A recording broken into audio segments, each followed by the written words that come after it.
The city was not a place of straight lines. Its streets bent like old spines, its bridges sagged under the weight of history, and its alleys narrowed into secrets that swallowed sound. You could live here for years and still not know which stairwell led to a locked door and which opened into someone's private ruin. On nights when the wind carried the smell of the river, the city felt almost alive, breathing, restless, hungry. People pretended not to notice what lingered in alleys or behind locked doors. They pretended not to hear whispers through walls. The first time the newspapers called the killer a predator, the word slid into public vocabulary like a knife between ribs. People whispered it in checkout lines, muttered it while stirring coffee. Predator. It had a finality that felt like control over fear, though it did nothing to stop the appetite it named. The victims had not yet made headlines. Only hints, unexplained absences, apartments too neat, routines broken in ordinary weeks. The city was good at hiding its losses. It had been built on forgetting. Then came the florist's alley. A janitor found something that made him drop his mop. A chair tipped on its side, a smear on the floor that resisted bleach, and a faint, metallic scent lingering in the cold morning air. He reported it, voice trembling, never saying the word everyone else eventually thought. When detectives arrived, they found no body, no victim, no spectacle. Just the suggestion of violence, a whisper of method. It was enough to light the match. In the quiet between patrol cars and press conferences, the city's teeth showed. They had always been there. Detective Mara Haynes arrived before dawn. The alley smelled of rain and bleach. The janitor sat nearby, face buried in his hands, muttering that he wished he had never opened the wrong door. The scene was tidy, too tidy, the kind of order that hinted at planning. A chair overturned, a faint scuff mark, a smear clinging to the cracks. The metallic scent lingered, stubborn. The florist apologized, wringing her hands. She had seen nothing, heard nothing. Across the street, neighbors gave similar statements. All had been deaf, blind, absent. But cameras never lie. Security footage showed a figure moving toward the shop at an hour no customer should have been there. Calm, deliberate, tilting their head before entering. Precision, not panic. The janitor insisted the chair had not been his. Mara noted it. Predators often leave small markers deliberately. By morning, the word predator had already spread through whispers. Mara wrote it down and closed her notebook. Words could wait. Patterns would not. The city has a rhythm, and predators learn it quickly. Haynes and her partner traced anomalies most people overlook: late-night cash transactions, unexplained courier deliveries, purchases of ordinary supplies that, in combination, hinted at design. They interviewed those who might have seen something. A butcher recalled a customer asking not about recipes, but about cuts, texture, anatomy. A baker mentioned someone asking in metaphors, how long does it take for something to be unrecognizable? How do you hide what no one notices missing? Mapping the anomalies revealed constellations of intent. Weeks, months, possibly years of careful movement reduced to dots on a city grid. The pattern hummed with purpose. Anonymous calls arrived, most fleeting. One offered a fragment, a forgotten street lined with converted warehouses. The voice disappeared before giving more. Haynes noted that people who vanish mid-sentence either protect someone or set a trap. Evidence was thin, but intuition tightened like a muscle. The predator was not random. Each move deliberate, every absence calculated. Dr. Elias Corbett's lab report confirmed it. Traces suggested prolonged, methodical activity. This was a scholar of darkness, a craftsman cataloguing absence, not impulse.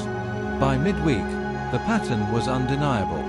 The predator moved within the city's quiet hours, choosing locations isolated but accessible. Nothing was left to chance. While the city slept, someone sharpened their rhythm against the silence. The rented unit was impossibly clean. Counters polished, shelves lined with containers, notebooks stacked precisely. No blood, no struggle, only evidence of method and control. Neighbors described the occupant as quiet, almost invisible.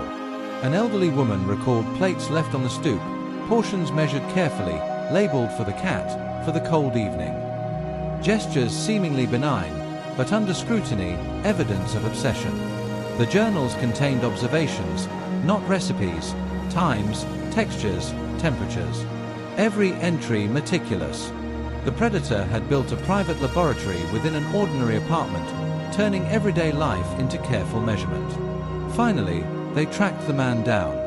Adrian Vale answered calmly, as if expecting them. He spoke softly, measured, explaining a life of solitude and order.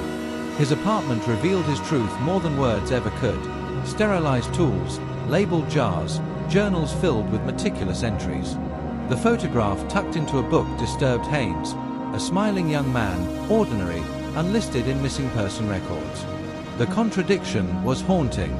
Adrian existed in two worlds, only one visible to the law. He spoke abstractly about hunger, solitude, invisibility. Not confessions, but explanations. Every word deliberate. Haynes catalogued every reaction, every nuance. This was not impulsive, it was careful, rational, methodical. To catch him, they would need patience, awareness, and understanding. Confessions rarely arrive in neat parcels. Adrian spoke as if teaching. Calm, precise, unwavering. You ask why, he said, as if a single answer exists. Hunger is not always food.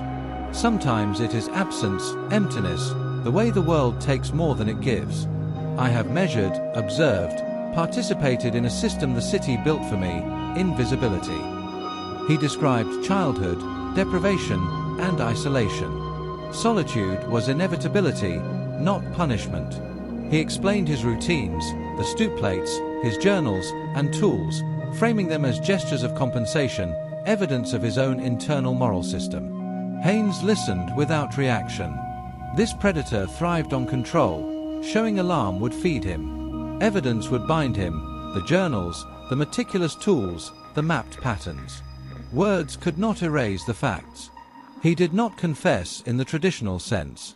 He only explained, rationalized, and illuminated a mind that treated the unthinkable as craft.